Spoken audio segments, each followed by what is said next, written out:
Sanibonana ke senzeni i-Sicilian defense, but Sicilian Dragon defense. Sicilian Dragon defense. Right. La iqala mangabe uWhite edlale yena e4, instead to reply ngo e5 noma ngo e4 ngolokhuza ngo d4 uzodlala wena c5, push pawn to c5.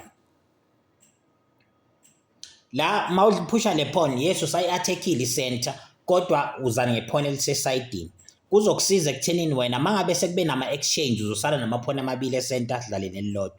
uWhite uzodlala i-knight elungiselela ukuthi aphushe ipawn lakhe leli eliku-d4, uzophusha ipawn eliku-d4. wena mayike waliphusha le pawn eliku-d4 already usuyalidla, so sizophusha u-d6 ukusupporta le pawn yethu esiyibeke lapha ku-c5 nokuvulela ibishop yethu ekwi-spot esimhlophe.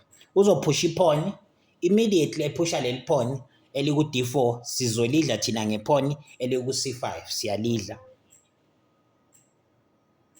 Uzobe sedla nge-knight masidla le pawn because angakwazi ukudla nge-queen as well, but after edle nge-queen uzodlala i-knight bese kumele amove i-queen futhi. Mayedle nge-knight uzobe sewudlala wena i-knight yakho manje eku-G uyibeke lapha ku-F6 u-attack ipawn elisesenta. Uzodlala i-knight yakhe ukudevelop i-knight yakhe ukudefenda le pawn osul-attackile esenta. La into ezobe usuyenza because la ngizokukhombisa i-Sicilian Dragon. Sicilian Dragon ila sizofaka khona ibishop lethu lapha ku-G spot, so kumele siphushe G6 sizokwazi ukufaka ibishop lapha ku-G7. Uma uphushe u-G6 kuyabonakala ukuthi uzofaka ibishop ku-G7 lingene kuleya aisle ende. After ukushusa i-knight uzobe usu-attack wonke lamapiece alapha. Uzodlala i-knight ibishop yakhe ayibeke lapha ku-E3 ukulungiselela ukuthi akhasele nokuthi ibishop yakhe ibe kuleya diagonal ekukhomba ngapha nangapha, alungiselela ukuthi uzokhasela noma kuyikhathi esiningi. Wena uzobe usufaka ibishop lakho leli besilivulela ispot lapha, okulandelayo kuwena kube ukuthi uzokhasela Sicilian Dragon.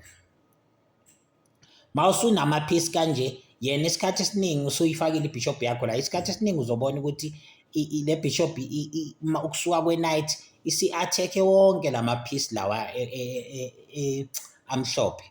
Mawususa i-knight yakhe emnyama ibishop yakhe izobe isikwazi uku-attack wonke lamapiece. Yes, awukwazi ukuwashaya njengamanje ngoba kuvikelene, but kuba nalokho ukuthi mawubeka ipiece yakho endaweni enhle iyakwazi ukuthi later egamini ik-attack. uWhite isikhathi esiningi uzophusha lapho u-F3 ukwenza i-pawn chain laphana, avikele lamapawn akhe, avimbele ukuthi wena ungadlali i-knight uyibeke lapha ku-G4 u-attack ibishop yakhe lela alibeke lapha. At the same time la upreferele ukuthi uzokhipha ne-queen yakhe ayibeke ku-D2 akhasele queen side.